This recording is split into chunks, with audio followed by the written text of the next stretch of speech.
Okay, so today we get into the chemical evidence left behind from different kinds of drug synthesis, like clandestine meth labs or heroin synthesis, different drug chemistry.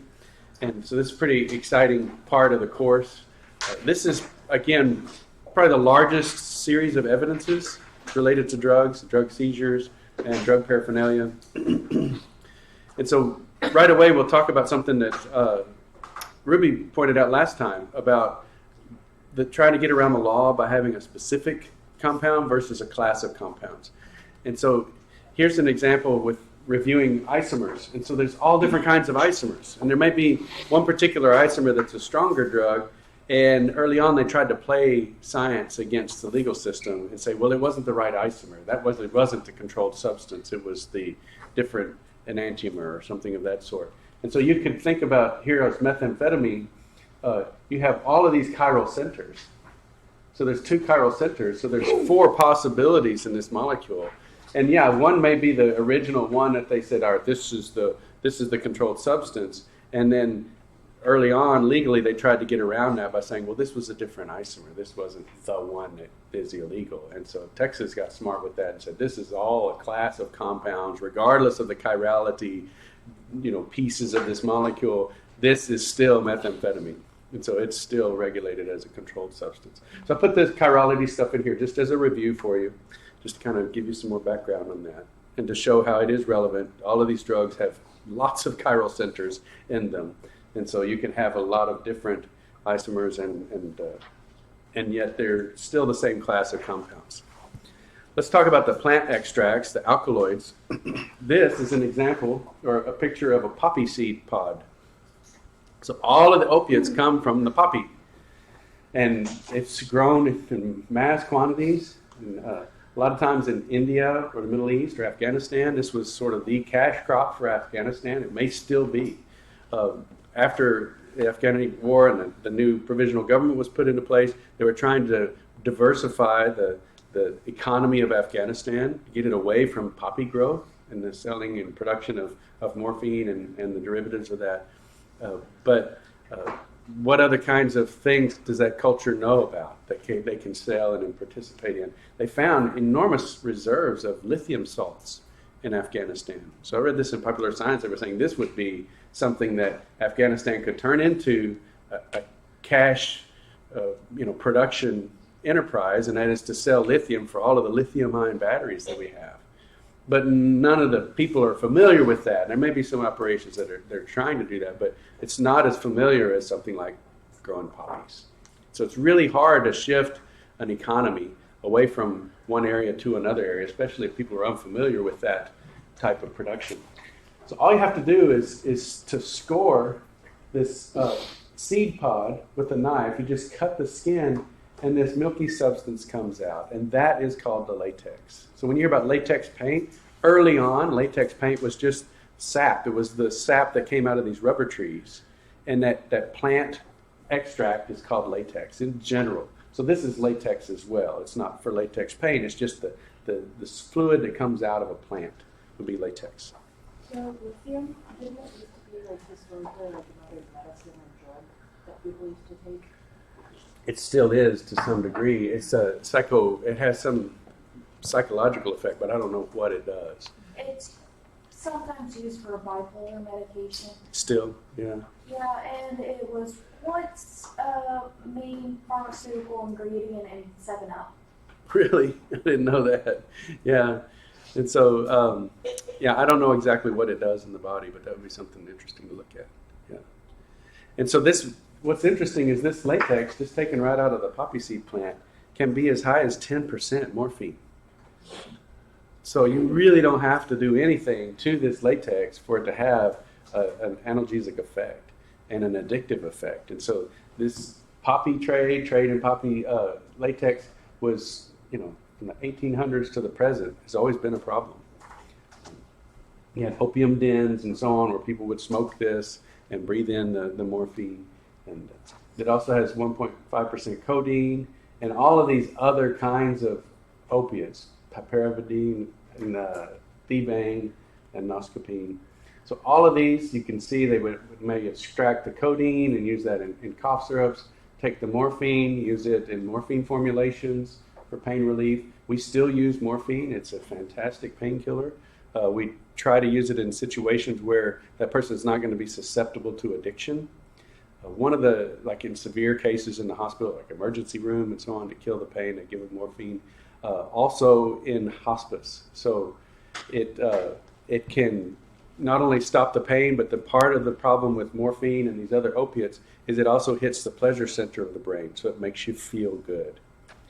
And that was what was so phenomenal about aspirin. They knew about morphine long before they knew about aspirin. So why would aspirin be a fantastic discovery to get us away from using morphine to kill pain? Yes, but what about aspirin was not addicting that morphine made?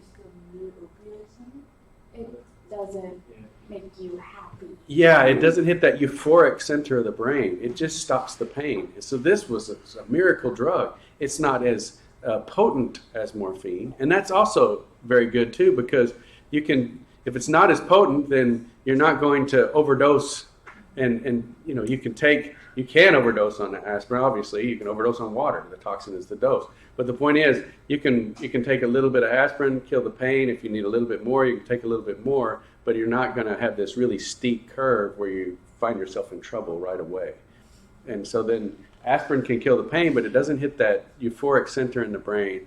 And so you don't want more. You know, once the pain's gone, you're done. And if you don't have pain again, you don't go seek out aspirin. But the opiates, because they hit that euphoric center in the brain, you want more because you want the feeling. It's not that you're trying to avoid pain now, you just want that rush. Now there's a good video here showing the production, like the state-governed production in India of morphine. And so they have people out in the fields with these little knives, the little 5 blades taped together, and they scratch the surface and they let it leak out, and it dries and turns black, and then they come back with this curved knife and they scrape it off on that knife and put it in a little can, and then they take that can back and turn it in, and they are, you know, monitored closely, because you might think it would be very easy to stick it in a second can and keep it in your pocket and then sell it on, you know, a clandestine market. So this is a state production of morphine and all of the other opiates, and so it's a state crop in some of these countries, and they try to regulate the workers really closely so that they don't lose product. And so it's really an interesting video. I don't want to show too many videos today because we'll run out of time, but that one's worth watching. So go into the blackboard and pull up the notes. Okay, these are the opiate molecules. You see that fused ring structure. Whenever you see that ring structure, you should see, okay, that's one of the opiates. Which one? Okay, there's a bunch of different ones. So look carefully at these little constituents on the 3 and 6 position. So if there's hydroxides on there or hydroxyl groups on there, then that's morphine. So you can look at that and you say, oh yeah, that's morphine.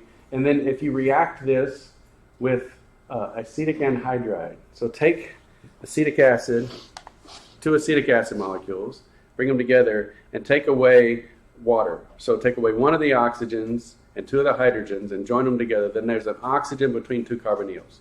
That's acetic anhydride. Anhydride because it lost water. So it's 2 acetic groups put together. And you react that and it sees those OH groups and it will attach wherever those OH groups are. Now the 3 position's more reactive, and so it reacts first. And then the 6 position reacts second. And if you put an acetyl group on both of those, you have diacetylmorphine. Diacetylmorphine. And that's heroin. The common name for that is heroin. Okay. So that's right here, diacetylmorphine. With the acetic acid groups, they're esters. They're put onto this molecule in the 3 and the 6 position. Now, as this gets old, so you make heroin as it gets older. Remember I said the 3 position was more reactive, and so it deacetylates. Water can come in and break that ester off and put an OH there again. And so then old heroin will revert back a little bit and become this 6-monoacetylmorphine. So 6-man would be old heroin. An incomplete synthesis of heroin would be 3-MAM or 3-acetylmorphine, monoacetylmorphine. And so it goes on the 3 position first, then it goes on both, that's heroin, and then as it ages, the 3 position gets deacetylated. And so this is the kind of a timeline in the heroin synthesis. You know, if you have undercooked morphine, you have 3 monoacetylmorphine or 3-MAM. Then you have heroin, and then old heroin is 6-MAM. And so this would be something that would be helpful in looking at the different timelines and see what you have as far as evidence is concerned. You can also get codeine out of this. Look at codeine. It's not an ester, it's an ether. See up here, there's only 1 oxygen. And so that's a methyl ether instead of a hydroxyl group up here. So that's codeine. I don't know where these names came from. Here's Thebaine. I don't know where that name came from. Probably could Google that. But there's 2 ethers. So there's a methoxy. Instead of the hydroxyl groups, these are methoxy groups. Okay, and that's Thebaine. You can take codeine and you can make oxycodone. So that's a hint right there that it's a ketone. And you see down here the ketone. Okay, so we've taken the hydrogen off and left the electron, and it's formed a double bond. And then you can take that OH group on the codeine, and you can react it with acetic anhydride, and you can make acetylcodeine. So you put that acetyl group on here in place of the hydroxyl group. So there's a whole bunch of molecules that are just classified as opiates. And when you do a urine test for workplace analysis, then a lot of series of these peaks, they will add all those up and say, okay, this person is, been taking opiates of some sort. Okay. Now, inside this poppy seed pod are poppy seeds, and those are the poppy seeds that you eat.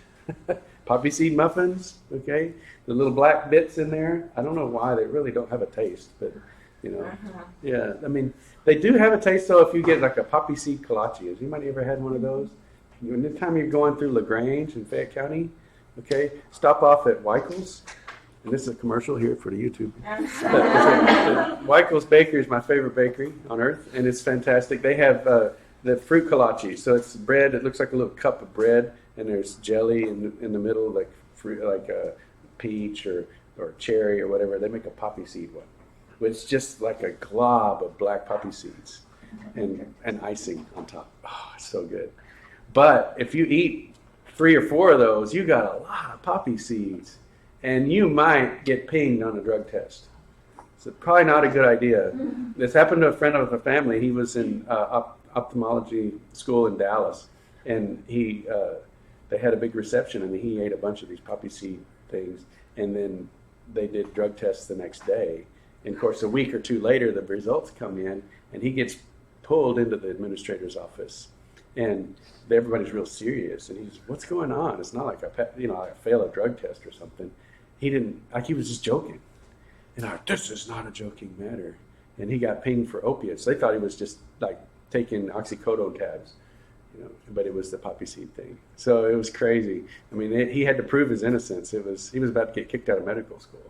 So yeah, it can happen. I know of a person that did happen to him, and so that it's a smaller amount in the poppy seeds. What they really extract is the latex, but the poppy seeds do have some opiates in them. Not enough to give you an effect, but it's certainly enough because our drug tests are so sensitive they can detect it. So the U.S. government is aware of that, so you can go to Home Depot and buy poppy seeds, but you'll notice that they're covered in this white thing, and if you try and use the poppy seeds, that white stuff is actually it induces vomiting. Interesting. Yes. Where at home? You said home? Home Depot or Lowe's, wherever you can go to buy poppy seeds. Why would you need them from? Well, poppies are flowers, right? Oh, poppy seeds. I see what you mean. Poppy seeds for planting. Yeah, for poppies. Yeah. And so, if you were to eat that, they put in, what is that called that makes you throw up? I forget. There's a name for that kind of drug. Yeah, that's interesting. Yeah, exactly. So these are the opiates. Also, now the cause of death for young people, like the 18 to 24 year range in terms of drug and induced fatalities are for diverted pharmaceuticals. They're ODing on opiates. What does an overdose of an opiate do? It stops your heart. I mean, it just depresses your central nervous system to where it just stops functioning.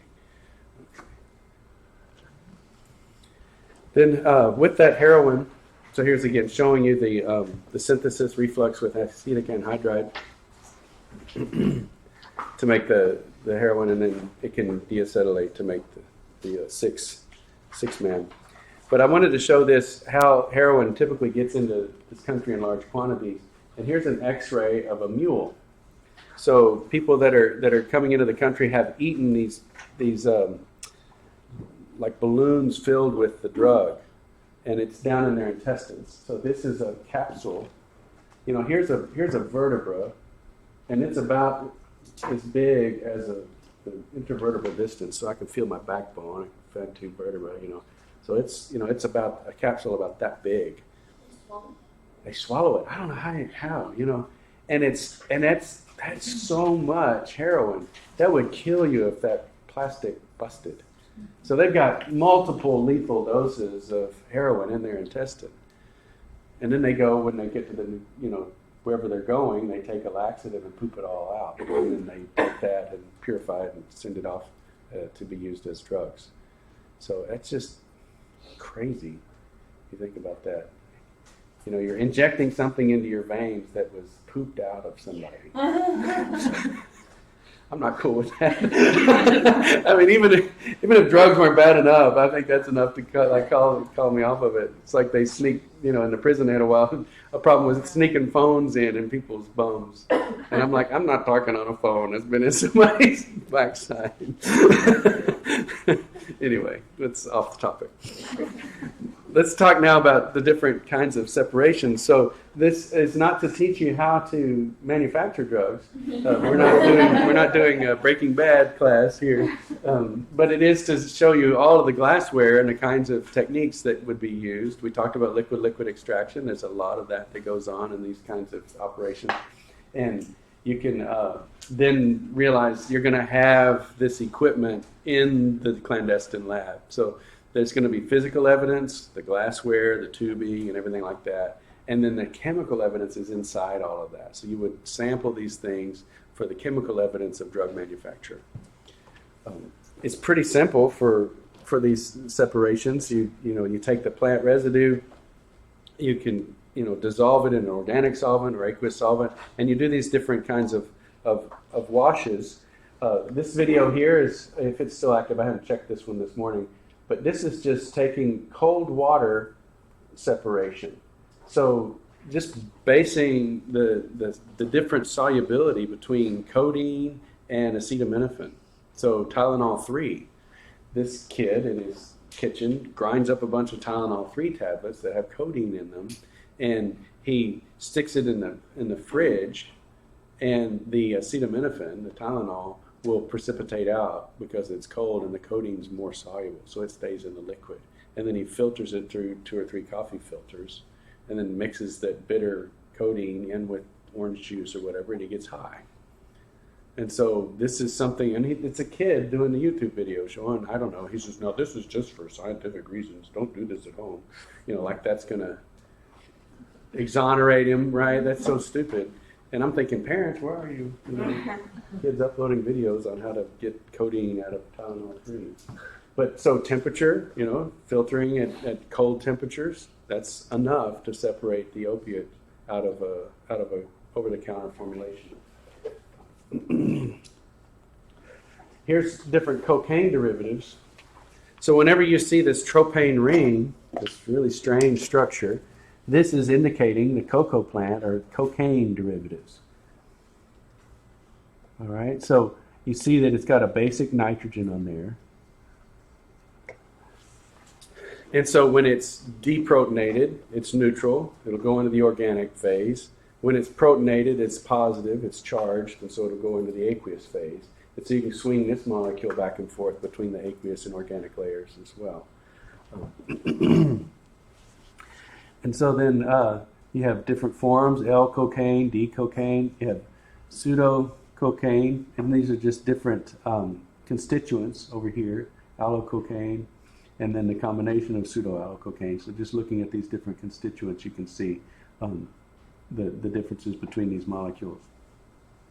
So they quantify all the different components and quantities and diluents, and they, basically say the classification. You can see that all of the molecules with that tropane ring are going to be cocaine or cocaine derivatives or cocaine metabolites. A lot of times in your drug samples, you're just detecting the metabolites of the drug. Unless they just took it the night before and then got pinged for a drug sample, you're probably not going to detect the parent drug, you're going to detect the metabolites. And these metabolites, again, in the distribution across the body, may be in the fat layers for a long time. And so you can detect it 3 months away, 6 months away. It just depends upon how sensitive the detection technique is. I know that we can really typically only use the L amino acids, but are all of these active? I don't know. I'd have to do some more research on that to see. But yeah, it may be that the L is the one that matches better and gives us more effect. So I don't know the difference though. But the chirality is super important. There was a famous anti-nausea drug for what was that called? In the lab test, they did like the L form, and they saw that this was great for morning sickness.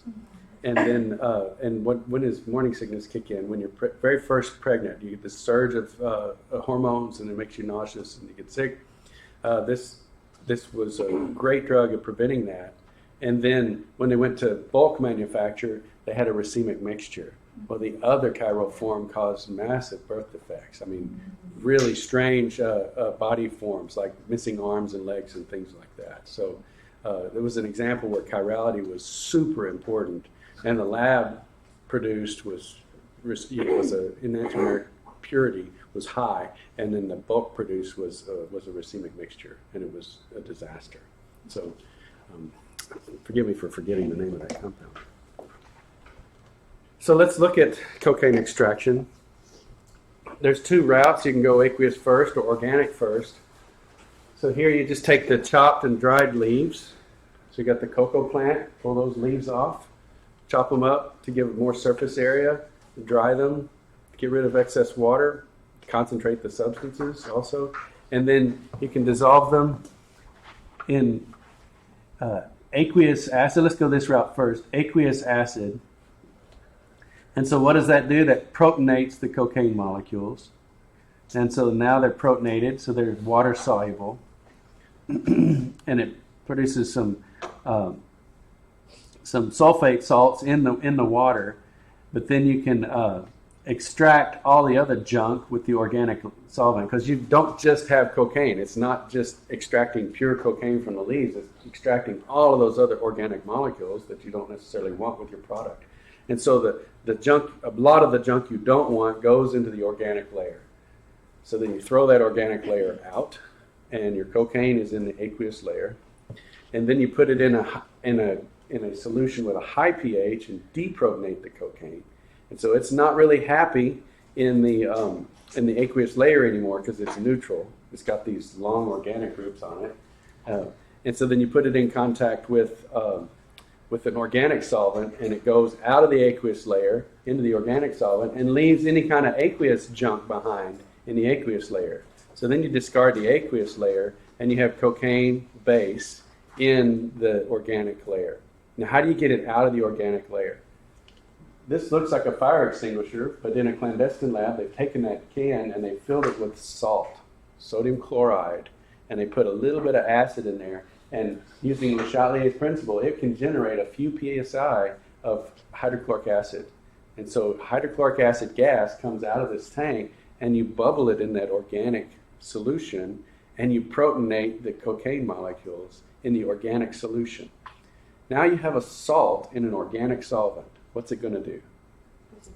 It's going to precipitate and make crystals. Okay? And so you're going to get a precipitate as this HCl bubbles in that organic solvent. It's going to start producing a precipitate of cocaine. And so then you filter that out and dry it. And then you can recrystallize in kerosene or white gas or whatever Coleman fuel that you buy from the store. Again, pull it back up into the organic layer or wash it with that, and then reprecipitate it with the hydrogen chloride generator. So evidence that you would see, grinding, mortar and pestle stuff contaminated with cocoa leaves. You might have cocoa leaves that are dried.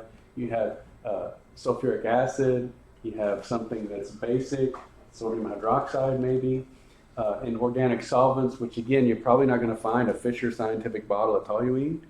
You're going to find gasoline or white gas, Coleman fuel, some of the more pure fuels, probably not right out of the pump, but going to any of the solvent, buying any of the cans of solvent for paint cleaners or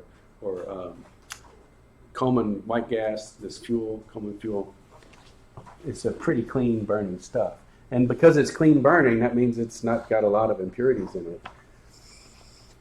Going the other way, you can extract with an organic solvent first, put that with an aqueous layer, and so then the water-soluble stuff goes into the aqueous layer and you throw that out. And so then you've got the cocaine base in the organic layer, but it still has other organic molecules that you don't want. So you don't want to salt it out right away. Then you're going to go put it in with acid, make the sulfate salt, pull the cocaine into the aqueous layer, and then discard the organics. It has all the organic molecules that you don't want.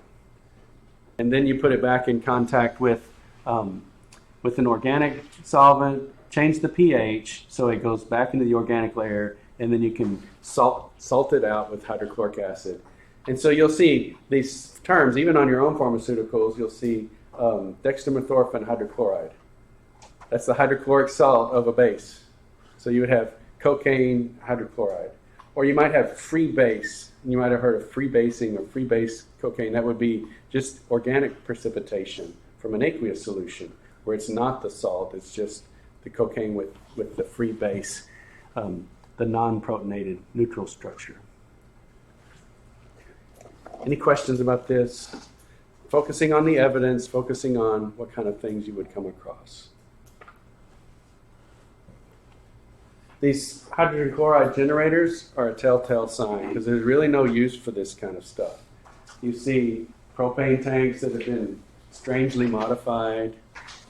You see gasoline tanks because that's a nice, easy way to get a big 2-gallon container with the cap with duct tape and tubing coming out of it. This is like a ketchup bottle with tubing stuck on it. Fire extinguisher. This person actually wanted to measure the pressure that was generated, so they made it out of PVC and put a pressure gauge on it. That's like something I would do. Although in a pinch, I might go with the ketchup bottle. Yeah, so these are different HCl generators, and they're for salting those bases out of organic solvents. Okay, and they're just using the Chatelier's principle. Now, HCl 100% dissociates into H3O and Cl minus. We say it's 100%, but you can push that reaction backwards to generate HCl gas if you flood the system with chloride ions. And so if you have just a little bit of hydrochloric acid, you can just dump in a ton of sodium chloride, and because there's so much chlorine in there, you'll generate some HCl. And since it's a gas, it can be pulled off with a tube. And so when you bubble that into solution, you actually see precipitation. Let's go on to some of the other synthetic compounds. Let me go back a little bit. I wanted to show you this video. Is it here? Yeah, that's it right here. I wanted to watch this one in particular. Cop makes meth. Okay, and so let's now that you've seen these different kinds of topics, we can understand what's going on in this video. Although I am going to stop the classroom video because of copy